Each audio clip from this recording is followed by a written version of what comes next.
morning. It is morning huddle time. Good morning. It is morning huddle time. I'm Chad Prinky here alongside Stacy Holzinger, as always. The nature of the beast is the competitive nature of the industry. Is if you can see it, you can be it. It's all about the people. The people are what make it great and worthwhile. Yeah, anything that I think helps build the story behind the company is great. These are the things that that you're like, we don't need that because we have plenty of work right now. Got it. But if you don't do it now, where are you going to have work in the future?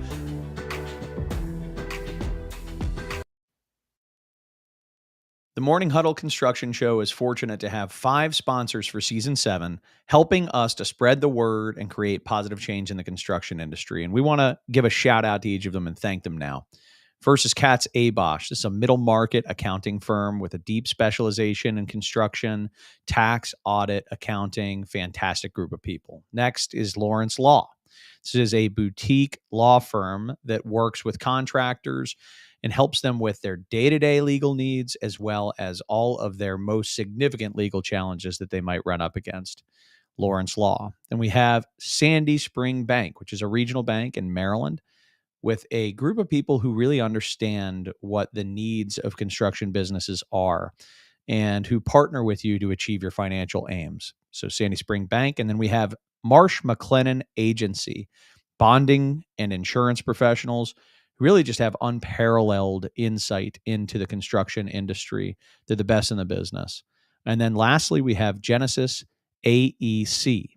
And Genesis is a full service architecture, engineering, and construction management firm with a deep specialization in the life sciences industry. We also happen to have some of their folks help us with guest hosting from time to time. Thank you to all of our sponsors. Let's get back to the show. Good morning, everyone.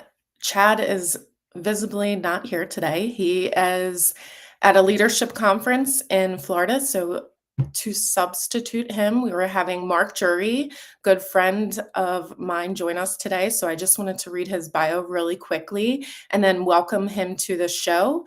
And then we'll get right into it and interview Dr. Montgomery. So Mark Jury of Mark Jury and Associates has recently retired in 2021 after 44 years from employment to focus on workforce development and family.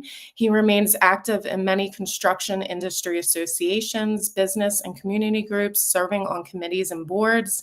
He's a staunch advocate for construction workforce development locally and nationally in government, industry, and academia. He remains a mentor, a coach, a sponsor for leaders and rising stars. And as a consultant, he guides and advises growth-minded construction business leaders in building the structure and the team to provide strategic and sustainable growth.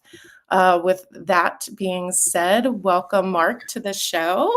How are you today? I'm doing well, thank you.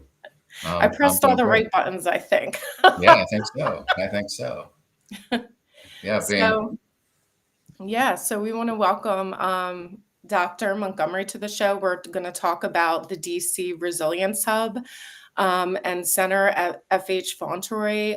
Can you give us a brief introduction on how you learned about the center and how you know Dr. Montgomery, and then we'll bring her in to introduce herself?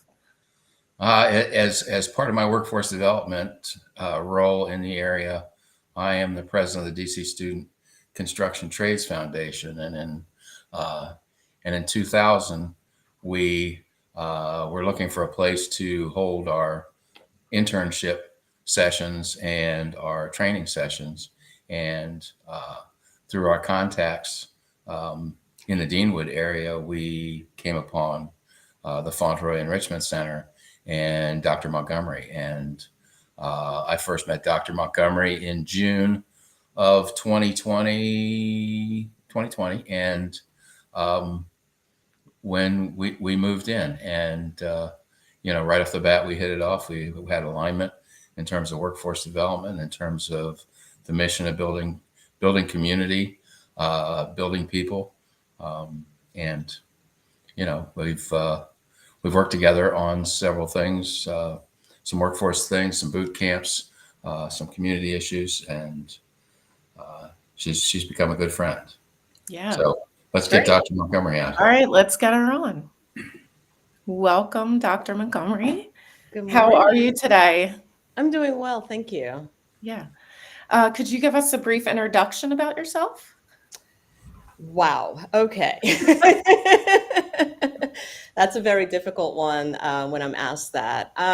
So Estelle Marie Montgomery, I like to think of myself as a catalyst, as an executive catalyst. I started off, I have a PhD in the neurosciences, neuropsychology. I started off in research, and then very quickly I switched over to the private industry for working with an IT service company. And this was in Europe. This was a long time ago. I like to say that I acquired about 5 MBAs because what that company did allow me to do was garner a lot of experience in various ways, right? Whether it was in acquisition, process optimization, cross-cultural effectiveness across projects, and so on and so forth. So after about 10 years there, I decided to become an independent consultant. And that was an amazing decision on my part because it allowed me to stay grounded as a professional, but also have the flexibility as a new mom to also be there for my children. And that was how I found my balance in feeding my ambitions, my professional ambitions, and also my maternal ambitions as well. So we're going to fast forward. As an independent consultant, very much involved in transformative projects, kind of a fixer. There's an organization, a situation, you go in, you assess, you develop the strategy, you say, okay, this is how you go. I have guest lectured at Georgetown University in the leadership courses. So these are all things that, sort of several hats. One of my business associates came to me in regards to the FH Fontour Community Enrichment Center. I said, hey, Doc, familiar with your work, really like how you do what you do. And it would appear that we have been selected to become DC's first pilot resilience hub. And we're not quite sure what that means. Mm-hmm. So this conversation took place around COVID, 2020. And so in the capacity of sort of that consultant hat, I came in looking at the situation. Well, as you're planning life happens. And so life happened in 2021 when there was a leadership change. And there I was having, studied, as it were, this situation. And the board at the time said, well, there has been a leadership change. What do you think about, at least at interim, looking at how you can lead this organization and bring this vision to fruition? And like a good consultant, what I had planned to do was continue to assess the situation, tie it up into a nice little bow, and give it to somebody. Mm-hmm. Well, that was 3.5 years ago. You got roped in. I got roped in. I fell in love with not just the project, the vision that the community put together, but just the people, the folks that you impact, the lives that you impact on a daily. So with everything I've said, you can imagine I don't come from a, community capacity building background. And so what I'm doing is pouring all of my experience as a scientist and as a corporate executive, I guess, into this project. And so far, so good. Yeah. Can you define what a resilience hub is for our audience? This is a very good question. And depending on where you are in what you're doing, when you hear resilience hub, it's going to mean different things. And all of those things are actually true. We are implementing a very strict best practice of what a resilience hub is. Let me just, if I may, reverse for a second. In 2016, the Ward 7 Resilience Hub Community Coalition, this is what they're called now, in 2016 it was called the Equity Advisory Group, that were formulated to discuss the issue of what does a resilience hub mean and what could it bring to Ward 7. This discussion took place with community leaders in Ward 7 and with DC Department of Environment and Energy.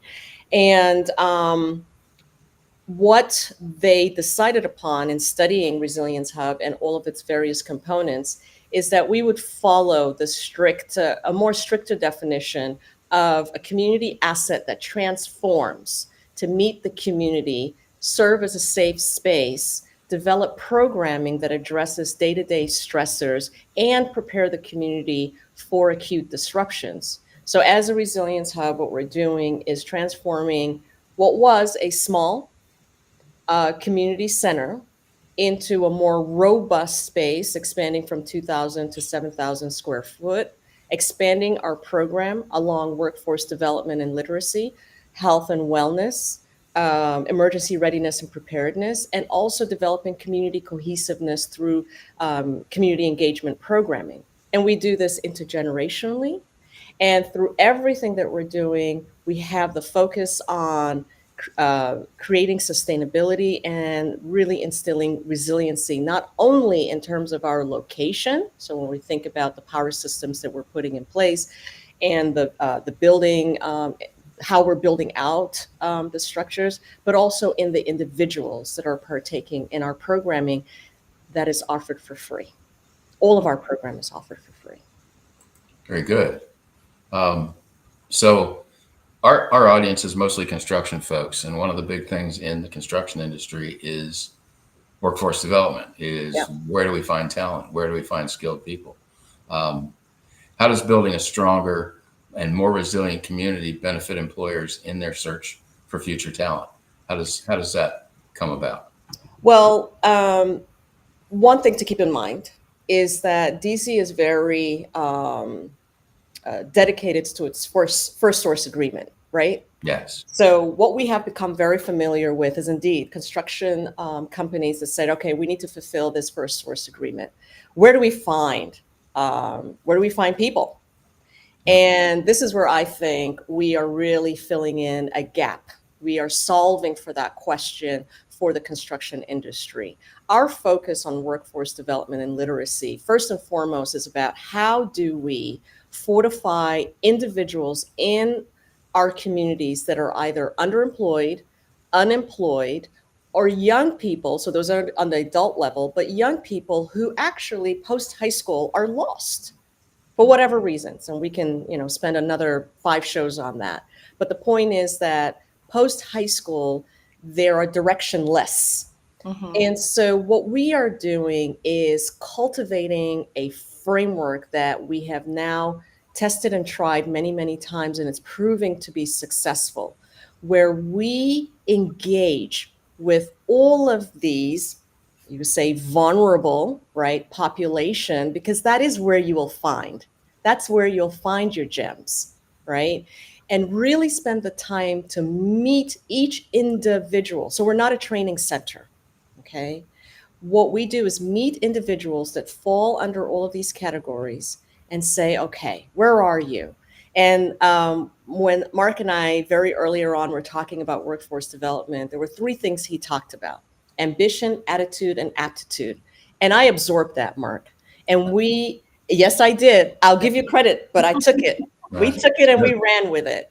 We say when we're doing our assessments of each individual, meeting them where they are is understanding where they stand in these areas, regardless of their past, regardless of their educational level. If you haven't finished high school, we're going to figure out with you how to get you there with a GED, right?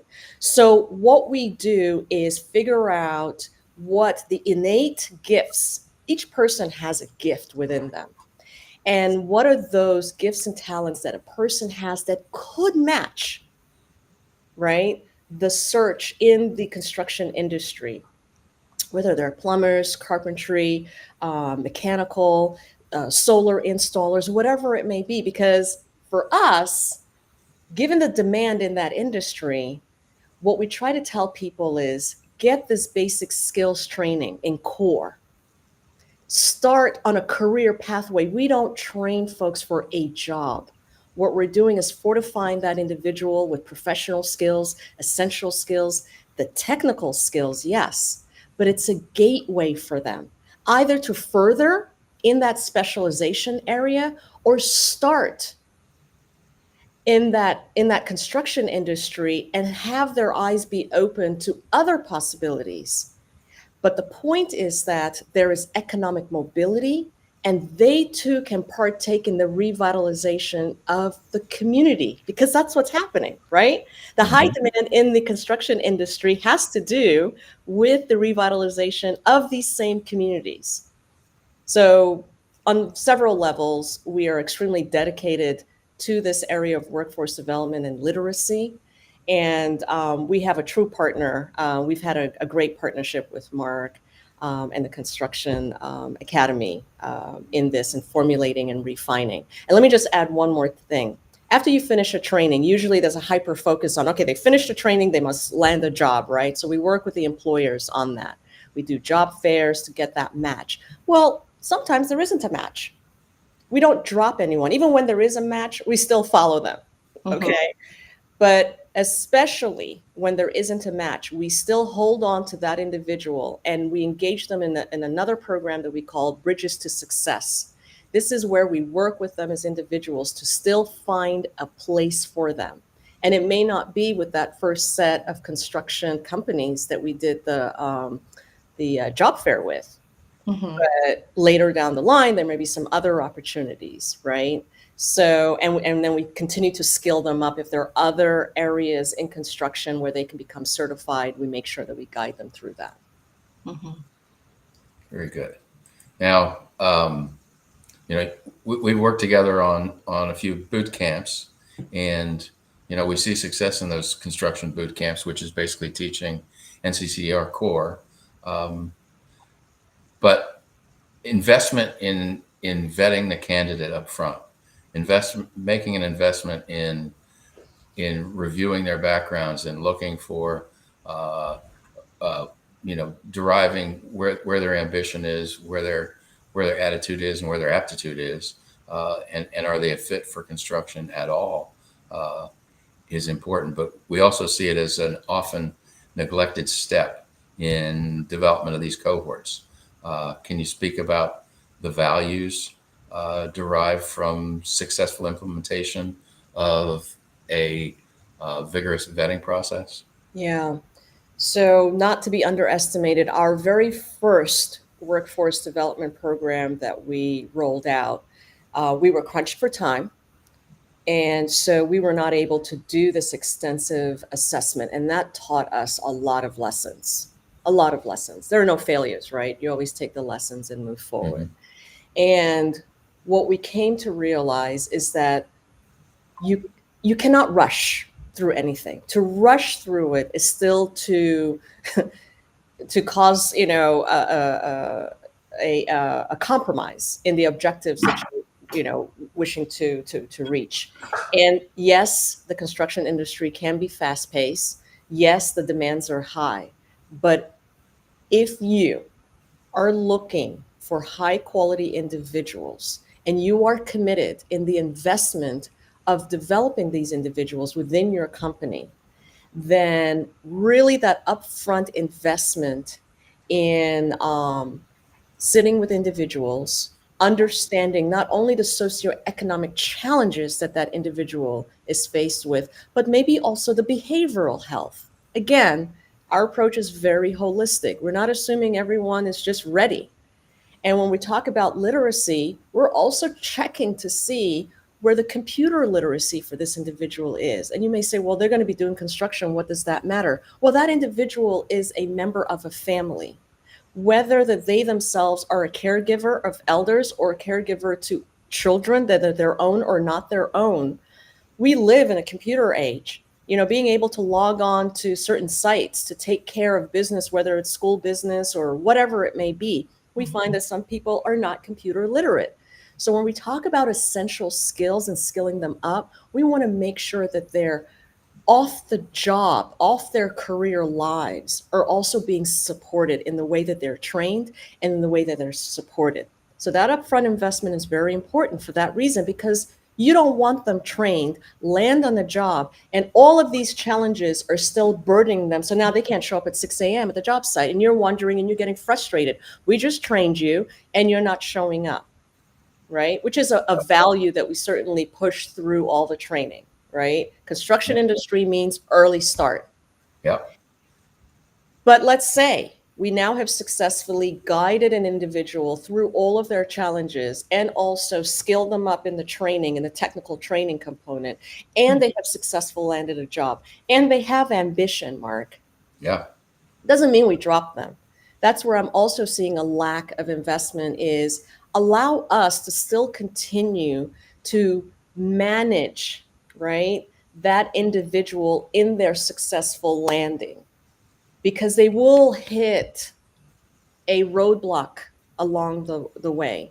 Certainly in that first year, there will be something that pops up. And what better than to have an organization that has walked that whole journey with the individual and understands and goes, oh, I know what we need to do right here. Let's just cut it right here. We know those challenges that she was having, right? They probably feel more comfortable coming to your organization than the employer itself because they don't want to look at like a failure. Exactly. We trust, and I forgot to mention that when you said, what is a resilience hub? Trust, more trust, and a little bit more trust. Everything that we do is based on it, right? So we have, and when I talked about cross-generational, right? So this, workforce development is very much in that, adult population. But man, the trust that they have with our director of operations, our workforce development specialist, is not to be underestimated. Indeed, Stacy, that's a very good point that you make. I know our construction industry and young people in particular are looking for that mentorship, and not every construction business owner has the resources to implement such a program. So that's where I feel like your center provides so much value, because you guys can mentor them throughout the process and kind of do that job for them. Absolutely. And that's the beautiful thing about the multiple workforce specific, trainings that we've done, is that we have now garnered so much expertise in this area. We have the methodologies ironed out. And so however any of your, construction cohorts would like to have us step in to support them, whether it's even just as a professional assessment of how they're doing what they're doing, right? Because you say, we have all of this in-house. What do you think of it? What are we missing? We can come in and do an assessment and let you know, this is how you can also improve on matters.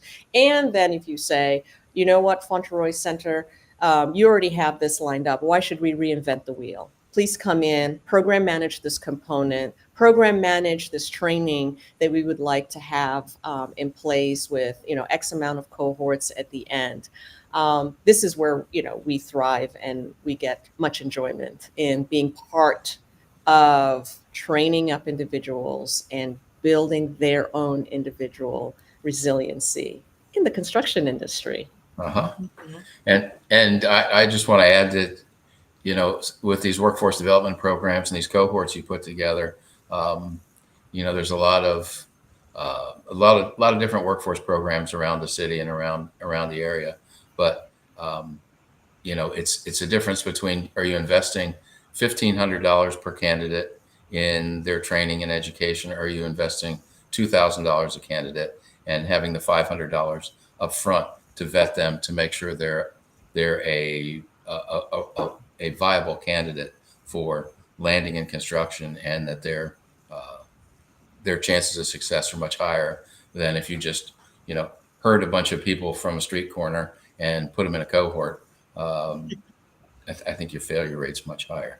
So, and speaking of cohorts too, that's another thing we're pretty emphatic about.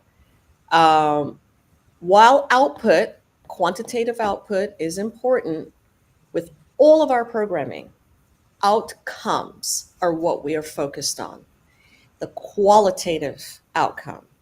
And because of that, we do not like to train more than 10 people as a single cohort at a time. Now, we can run parallel programs, but each one, 10. We can stretch to about 15, but we prefer not to do that. Again, why? Each individual has our time. And what we like to do is that cohesiveness that we talked about.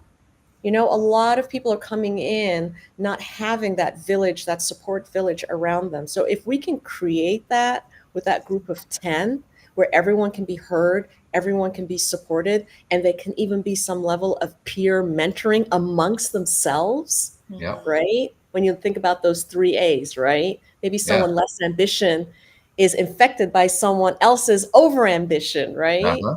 So the size of the cohort and the willingness to also invest in smaller cohorts. And you know, you Yeah. can rush to the finish line and end up with nothing, or take your time, do it well, and really end up with something far more robust. Exactly. Yeah. And that's what we're looking for. So where are we in the process of the development of the Resilience Hub, and what are the next steps Yeah. for the Fauntleroy Center? And how, more importantly, how can the construction community assist in bringing the Resilience Hub to full fruition? Yeah, no, thanks for asking that, Mark. It's very exciting. As I mentioned in the beginning, we are expanding from 2,000 square feet to 7,000 square feet. We were also provided funding through DOEE for our solar and battery backup. So we will become a very resilient location, even during power outages. I'm going to do a few shout outs, Mark. You know, the supporters and funders, very important to do that. So we have been awarded twice through the Community Project Fund selection from our representative, Holmes Norton. This fund is provided through HUD. So our first award from fiscal year 22, $910,000.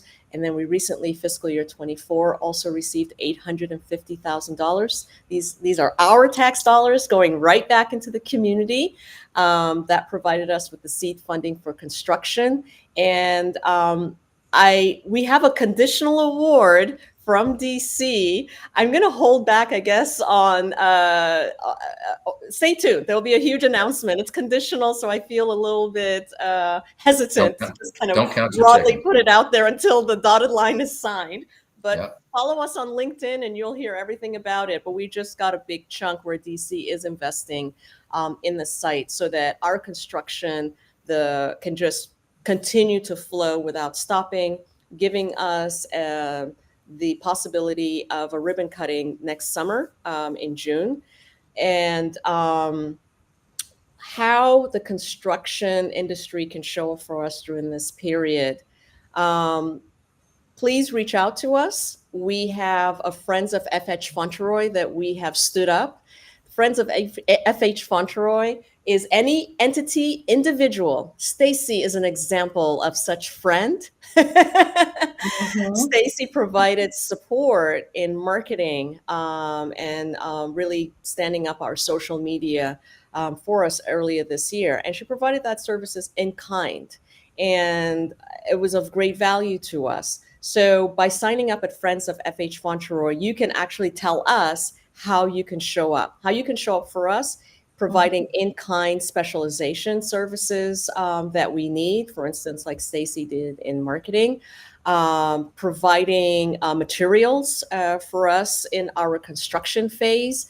And when you reach out, you can tell us what your specialization, what materials you have that you would like to provide to us, installation services that you may also have as a company, and also some specialty items that we have designed into this space that is meant to be not only beautiful but also state of the art.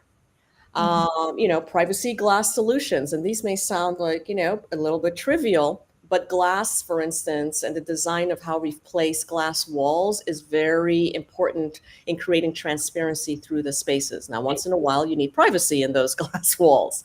That's an example of something very specific. We want to have glass murals to bring in the art and the beauty and the history of where we are in DC. Such amazing history. So through glass murals, we want to be able to transmit that knowledge.